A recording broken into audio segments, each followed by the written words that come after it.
कक्षा 10वीं की स्टूडेंट फाइनली आपका विषय विज्ञान का पेपर यहाँ पर कंप्लीट हो चुका है।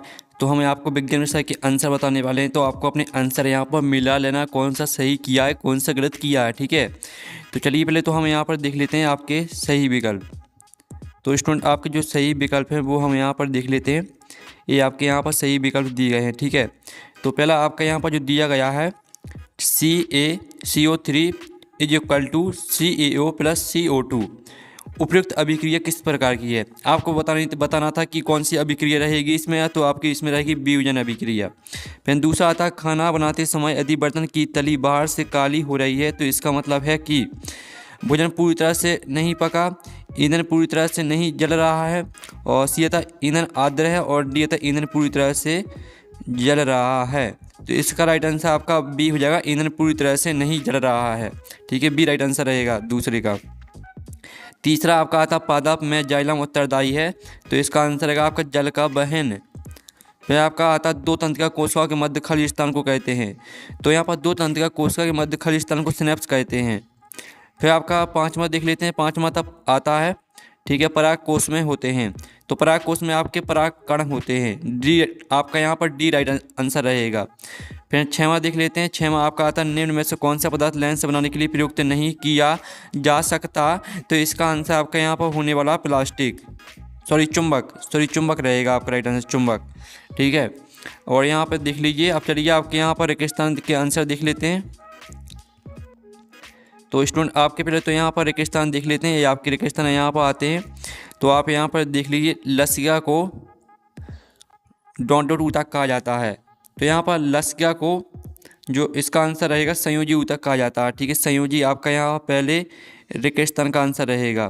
फिर आपका दूसरा आता है मनुष्य में डॉट जोड़ी गुणसूत्र पाए जाते हैं, तो मनुष्य में 23 जोड़ी गुणसूत्र पाए जाते हैं, ठीक है, 23 जोड़े।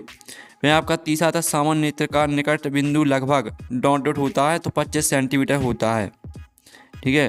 फिर आपका आता है विद्युत धारा का ऐसा ही मात्रक होता है आपका एम्पियर, विद्युत धारा का ऐसा ही मात्रक एम्पियर होता है दोस्तों। फिर आपका यहाँ पर आता है विद्युत धारा सदैव डॉट क्षेत्र उत्पन्न करती है, तो विद्युत धारा सदैव चुंबकीय क्षेत्र उत्पन्न करती है, ठीक है, चुंबकीय आपका यहाँ पर आंसर हो जाएगा। फिर आपका यहाँ पर आता है सभी जीव प्रत्यक्ष अप्रत्यक्ष रूप से अपने निर्वाह हेतु डॉट पर निर्भर करते हैं, तो इसका आंसर रहेगा उत्पादकों पर, ठीक है, उत्पादकों पर निर्भर करते हैं। तो इस तरह से आपके रेगिस्तान के आंसर हो जाते हैं। चलिए 7 देख लेते हैं। तो 7 हम यहाँ पर देख लेते हैं। पहला तक कार्बन की संयोजकता 6 होती है, तो पहला आपका यहाँ पर असत्य रहेगा। दूसरा आता है प्रकाश संश्लेषण के लिए क्लोरोफिल आवश्यक है, तो ये सत्य रहेगा। तीसरा आता किसी गोलीय दर्पण की फोकस दूरी उसकी वक्रता त्रिज्या की आधी होती है, सत्य रहेगा। श्वेत प्रकाश का इसके अवयवी कणों में विभाजन प्रकाश संश्लेषण कहलाता है, तो चौथा आपका यहाँ पर असत्य हो जाएगा। पांचवा आता विद्युत आवेश के प्रवाह की दर को विद्युत धारा कहते हैं, तो ये आपका सत्य रहेगा। और छठवां आता चुंबकीय क्षेत्र रेखा एक बंद वक्र होती है, तो ये भी सत्य रहेगा। अब चलिए आपके यहाँ पर देख लेते हैं, ठीक है स्टूडेंट, आपके यहाँ पर अब सही जोड़ी देख लेते हैं। तो सही जोड़ी आती है आपकी श्वसन को आपको मैच कर देना ऊष्माक्षेपी अभिक्रिया से, और दूसरी थी संश्लेषित सूचक, तो इसको आपको यहाँ पर मेथिल ऑरेंज से मैच कर देना। और सर्वाधिक तन्य धातु, तो इसको आपको यहाँ पर गोल्ड से मैच कर देना है। रक्त में शर्करा नियमन, तो इसको आपको इंसुलिन से मैच कर देना है। और मुकुलन को आपको हाइड्रा से मैच कर देना है। और वंशगत, ठीक है, वंशगति नियम को आपको मेंडल से मैच कर देना है। अब चलिए आपके यहाँ पर एक शतवाक्य में उत्तर के आंसर देख लेते हैं।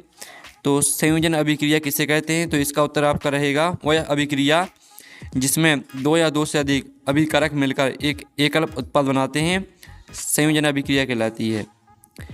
पीएच स्केल किसे कहते हैं, तो इसका उत्तर रहेगा किसी विलयन में हाइड्रोजन आयन की सांद्रता मापने के लिए विकसित किया गया स्केल पीएच स्केल कहलाता है। फिर आपका आता विकृत एल्कोहल किसे कहते हैं, तो इसका आंसर रहेगा एथिल एल्कोहल में कुछ जहरीले पदार्थ मिलाकर उसे पीने के अयोग्य बनाना।